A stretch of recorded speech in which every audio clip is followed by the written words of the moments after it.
Today, we're going to talk about assessing by observation. And assessing by observation is one of the three elements of the triangulation of data, talking about observation, conversation, and products. And a teacher watches a student perform tasks and gather evidence of student learning. If you're interested in anecdotal notes and more about how to take those, I've done another video on those that are also included on the website. Now, observation helps us create a picture of student learning, and we can watch the progression of student learning and witness students as they master the curricular outcomes. And why? Well, we want to have balanced assessments. So we want to observe students actually interacting with the curriculum. We want to have conversations with the students to measure their learning, and we want to have them create products that demonstrate their learning.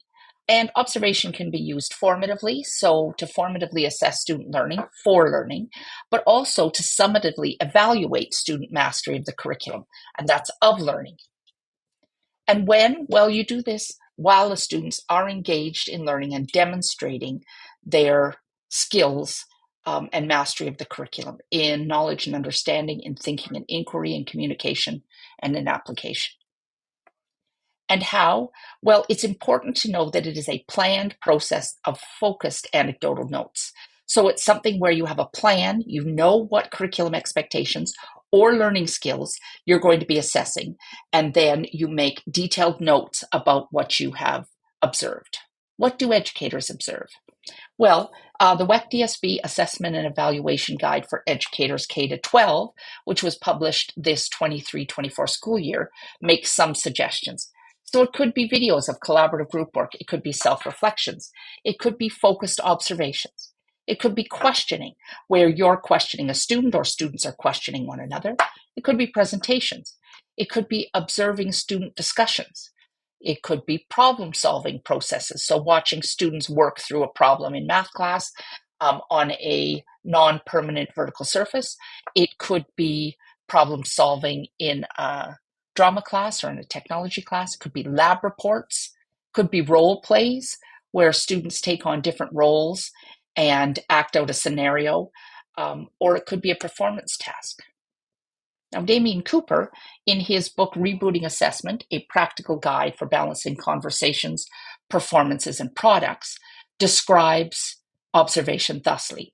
It is performance-based observation that reveals student learning. And these activities include any and all activities which students actively demonstrate one or more competencies of the overall or specific expectations. Or, like I said, it could also be the learning goals. So there are some performance tasks that an educator might observe and assess, or at the end of a learning cycle, they could be evaluated or reported, so be summative or be formative. It could be simple, such as reading a passage aloud, but it could be very complex, like an authentic simulation that takes place over time, where students play a role, where they learn and deal with challenges like real-world climate change or famine or an ethical issue or a piece of literature or a scientific problem.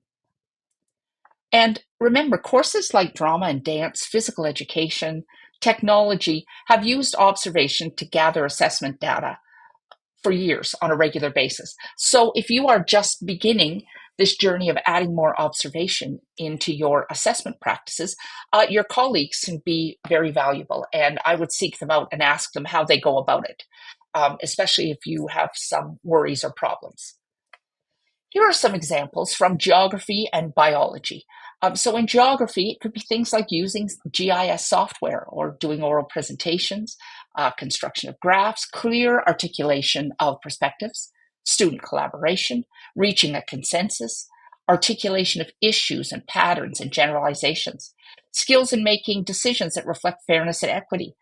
They could use a selection of primary and secondary sources, and you might observe how they choose primary or secondary sources. In biology, you could be looking at dissection skills, attention and focus during demonstrations. It could be science lab skills, appropriate selection and safe use of scientific equipment, or synthesis of information and evaluation of the quality of sources in a scientific document or in the textbook. It could be interactions with an examination of data to identify its relevance, reliability, and adequacy. Here are some examples of when observation is useful from the Ministry of Education webinar on assessment, evaluation, and reporting in English that took place November 2023. And here they suggest 3-minute interviews where students can create questions for a character or author and then respond to those questions as the character or author. So really role playing, book talks, group discussions of a text using specific protocols or frameworks. And they suggest a few here like Inside Outside Circle or De Bono's 6 Thinking Hats, text rendering experience, or 4A protocol. All of those are easily accessible online if you want to add another one of those to your toolbox, or peer editing and feedback conversations. So you might be worried about the validity of using observations for assessment, but that validity is there when educators ensure they're observing activities that align with learning goals connected to the curriculum expectations and deliberately observing activities that match the intended demonstration of learning. And the reliability of that data is also very important. So as an educator, you have to have specific outcomes in mind so that you can observe student learning and how they are working through those outcomes. And those outcomes are formed from your curriculum. The key is to focus on clear expectations or outcomes and create detailed notes to record the observation. The reliability of the observations depend on the accuracy and consistency of your descriptions of learning. And that's where having a rubric to help you with observation can help you with your reliability. So here are some examples of different ways that you could observe and then record that data. So you can take formative notes. And if you want to learn a little bit more about taking notes anecdotally, take a look at the anecdotal newsletter. There are other ways. So you could observe the mastery of a curriculum such as SBI 3C. And here we have some of the curriculum expectations you might be observing. And so if you take a look at this chart, the teacher is recording observations for the class. The teacher is using acronyms, SLDR, to represent different skills they're looking for in each of these classrooms. So this is a series of labs that might take place in an SBI 3C classroom based on the curriculum expectations here. And the educator has the student names and then the 4 acronyms, S, L, D, and R. And in each lab, which is dated at the top, they highlight which of these the students demonstrated. Now, this is an interesting example because the teacher is looking at both learning skills by looking at active student involvement, which is represented by an S, as well as the curriculum expectations represented by L, D, and R. This spreadsheet is a little bit more clear in the newsletter, but there is a blank copy that I've created. So if you want to try a template like this, you can find it linked in the newsletter and give it a try. Observations can and should be used in a summative way as well. And so here's an example from the new grade 9 English course that uses rubrics to summatively assess students. So these are set out in the newsletter, but this document shows the learning goals, the success criteria. It includes a chart for you to talk about the wording from the rubric and what that means to students.